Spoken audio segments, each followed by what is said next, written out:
Hey guys, I'm gonna pop in here now that we have power. Did we have power in the last update? I don't know. I think we did, maybe. Um, my pillow looks like this because I'm washing it because it was on a gym floor. So I just want to talk about the last couple days and just my mind is blown. Okay, so we evacuated Tuesday. It's all a blur at this point. Tuesday was pretty chill. Nothing really happened Tuesday. We ate dinner. They did feed us, and we slept out on a gym floor at a high school. Played games, chilled out. Wednesday, yesterday, it started raining around 4 a.m.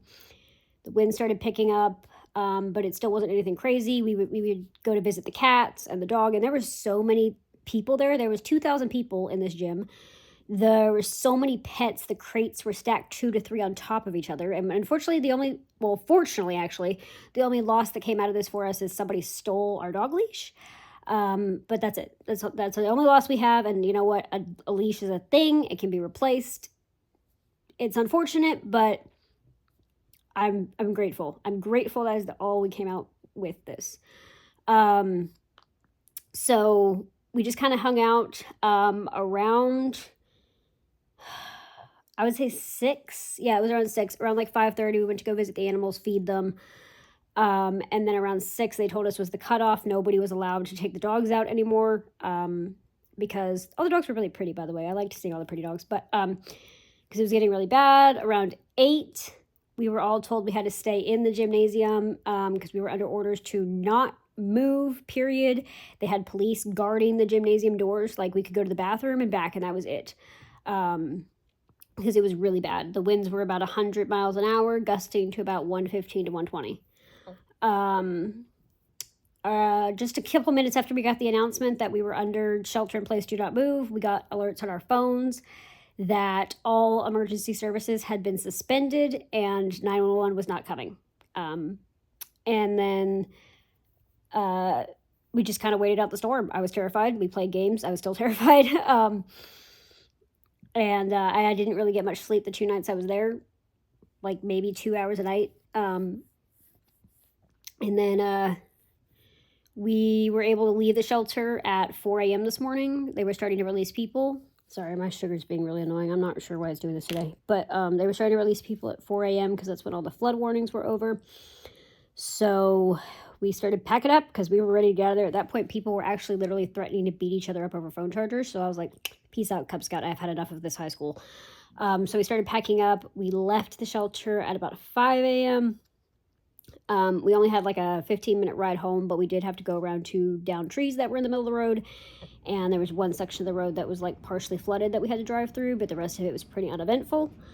We got back here like 5:15, 5:20, unloaded everything with flashlights because we had 0 power.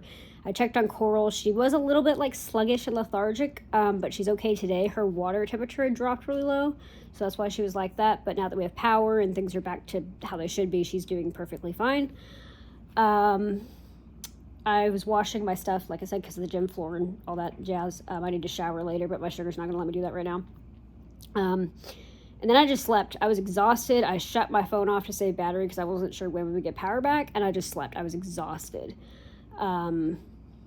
And then I think the power clicked back on about 11:30 this morning, which I'm very thankful because it was like 81 degrees in the house. It was pretty hot, and we got the power back. So everybody is okay. All the animals are okay.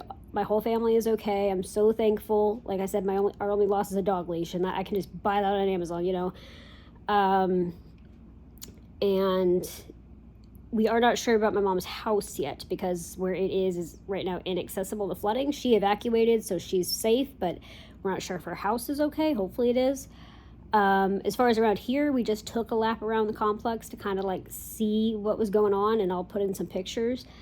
This is the worst devastation we've ever had here, as far as we've lived here. Like my sister was here for Irma, and she said it's worse. The behind us is super flooded. It's about 5 feet from our houses. There's really big trees down, like the big trees. Some of them are just narrowly avoided falling on houses. The other side of the complex is still without power, so got lucky.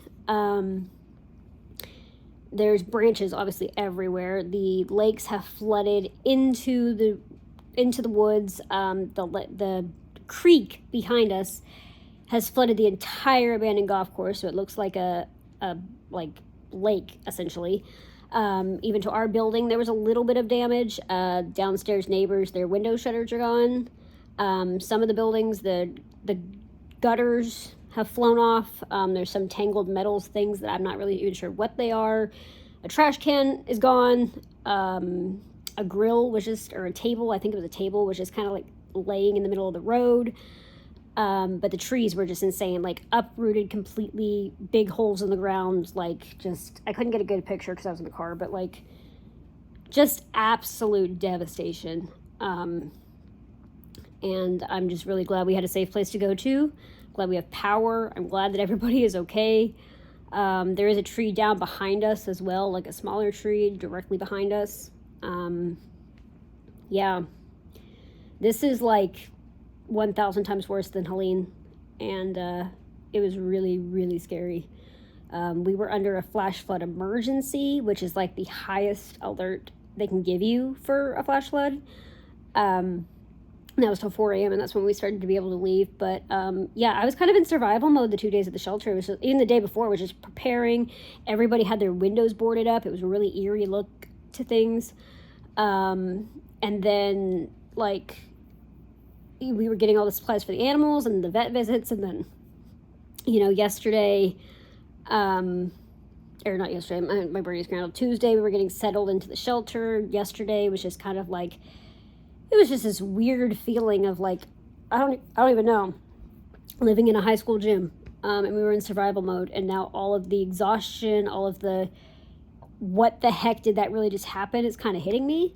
And I think that's going to take a couple days to go away, to be like, yeah, we just went through a major Category 3 hurricane. But we lived to tell the tale, and everybody's okay. So that's the most important thing. I think the cats are a little traumatized. But, yeah. So I'll post some pictures of some of the damage at the end of this. And I hope you guys are all right if you're in Florida. And we keep on keeping on. But that was something I never want to go through again. I got my stuff back. I just wanted to add a little note that I forgot to add to Kitty, who needs a bath. But the other thing that was crazy was the tornadoes. So it wasn't just Milton. Milton stirred up. Ninja, I just cleaned this, and you have litter all over you. Please don't get under it. Spawned 126 tornadoes in Florida yesterday, which was a record for the state.